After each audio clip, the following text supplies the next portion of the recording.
back everyone to the channel. Today I've got a story for you.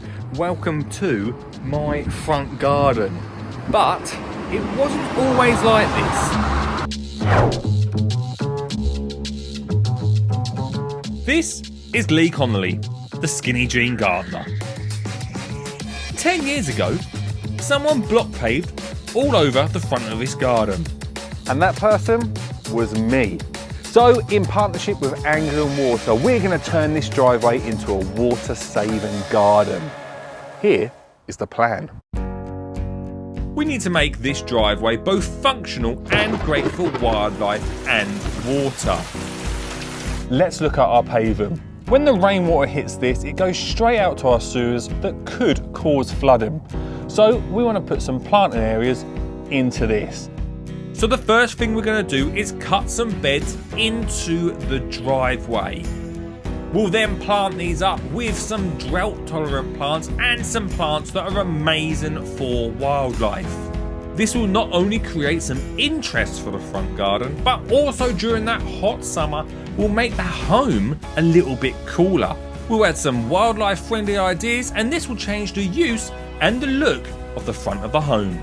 Now we've got our incredible beds ready to plant up, and we keep the functionality of a driveway. I want something where I can water our plants and maybe even wash the car too. So let's install a water butt. If you're thinking about installing your very own water butt at home, here is what you need to do. You will firstly need some hand tools. We're next going to make sure that we put our water butt on a solid and level ground. For this I'm using bricks, but you can also use a paving slab or some hard standing ground to place it on top of. Have a look inside your water butt and you'll find a stand to put it on top of and a rain diverter kit. Now just place your water butt on top of the stand. It's now time to cut into the downpipe. Draw a line where the top of the water butt meets the downpipe. Then mark 10mm below the top of the water butt. This will be your first cut.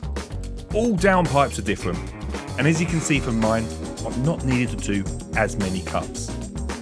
It's now time to open up your rain diverter kit. Find the rain diverter connector that needs to go inside the water butt. Push this through with the washer from the inside of the water butt. Then fit and tighten the nut on the outside to form a seal. Also in the kit you will find a rain diverter body. Fit this rain diverter body into the cut section of the downpipe.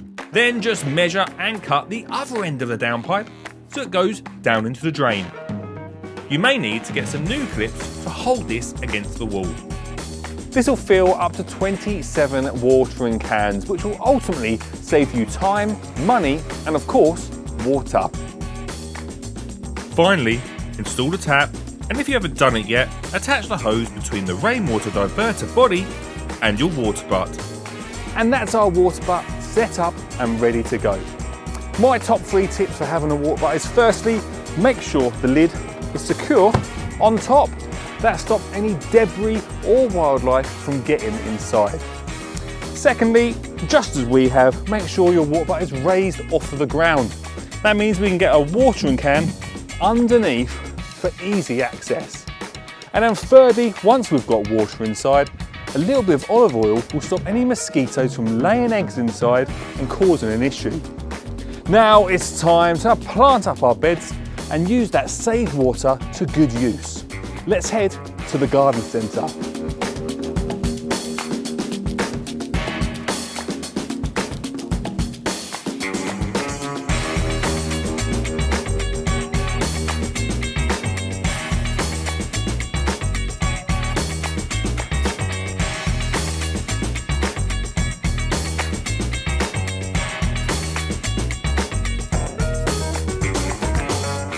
And these are some of the incredible plants that we got from the garden centre. Some of them are drought tolerant plants and some of them are perfect for wildlife, which would be great for this space. If you want to know what plants grow best in your front garden, have a look to see what's flourishing in your neighbours.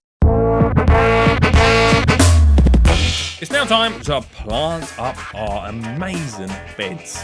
These are going to be fantastic because when it rains, it's going to take on that water. That means it's not going to go out into our drainage system. And our plants are going to love it. Some of these plants have been picked specifically because they're drought tolerant. And during the summer, the sun beats down onto the driveway and the whole house heats up.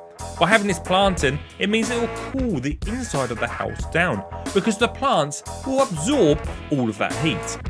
We've picked drought tolerant plants because, as we know, sometimes we forget to water the front of the garden.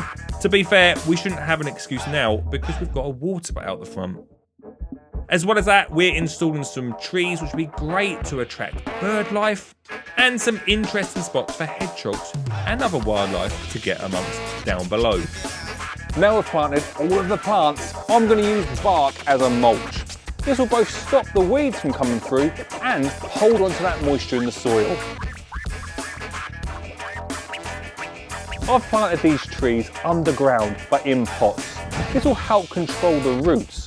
But I've also planted next to it a pipe. The water will go down the pipe straight to the roots where the tree needs it. And now it's time to give a home for wildlife, starting with a frog pond made from a washing up bowl, a bird box for our feathered friends, a place to welcome those hedgehogs, a bug hotel ready for those creepy crawlies, and finally, to stop any debris or wildlife going where it shouldn't, a drain cover.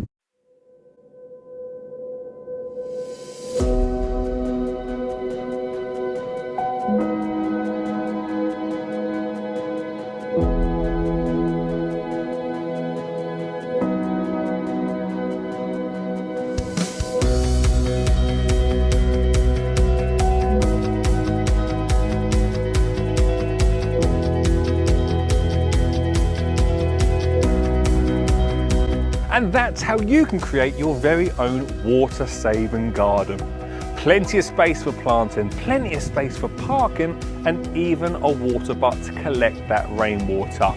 How will you save water in your garden?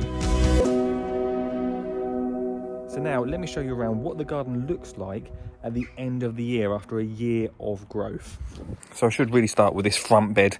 Everything has grown so well apart from some of the grasses that were in this space here. So I am going to have to fill this, but you can see how the bark has suppressed some of the weeds. We have got a plant here that we added that did not too bad. And we have also added some lights, as you can see there. You can see how all of these lavenders and all of the other plants have filled out the space. You can't even see the bark below. But the bark definitely helped suppress all of the weeds, holding the moisture throughout the year. And you can see, well, them small lavender plants just exploded. The size just after 1 year is absolutely incredible. The trees, this tree is struggling a little bit. We've had to put a bit of a support in for this tree here. And then along here, these plants, look at these little, look at them. Amazing. And also this plant here, this actually died off and we cut it back and it's slowly coming back, hoping that one will do the same, but looks a little bit dry. And then we come over to the main bed. Now in the summer this was amazing, so much colour from the lavender, so many great smells. The little bug hotel, I don't know if anyone's moved in it throughout the year. Oh look, actually, oh, I wonder if someone's moved into that one. It's possible, isn't it? We didn't see loads of bees this year. Anything in there? It's definitely possible something might have moved in there though. And this bed here is just, honestly, just exploded. It looks absolutely amazing.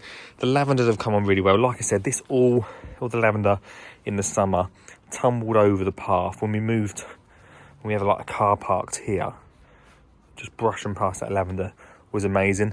I'm not really sure what this is. This has popped up from nowhere. It just keeps bouncing back. I quite like it. The wife doesn't, but there you go. We may have to get rid of that in the new year. Little hedgehog highway sign slowly disappearing. We might have to move that. And the pond, we've got no frogs in the pond quite yet, but build it and they will come. We've also got, you might just be able to see, the little hedgehog home at the back there. Not sure if anyone's moved in there yet, but again, there's a little space for them to be able to move in. The trees have grown really well. Like, look at these trees. I've had to like tie them back a little bit. Really tall as well. Look how high up they go. And they were just looking to see where the strongest roots are. I'm not sure how they're gonna grow in the future. And this has to be probably the best part of this garden. It's the water butt. Look at this. Totally full to the brim. Ready to go, always. Look at that. In the summer, looking amazing. And it's just easy to water the plants. I mean, this one's grown massive. Unbelievable, just a year's growth. We've got a little bird. Anyone in there? Hello? Imagine if a bird jumped out now. We've had to put a few supports in for the trees, but that's fine. And obviously a socket for the lights down there. But one thing I really noticed is by having this bed here, it makes our front room so much cooler in the summer, because what was happening before was the sun was beating down on the block pavement, just bouncing up to the house and just letting all the heat in.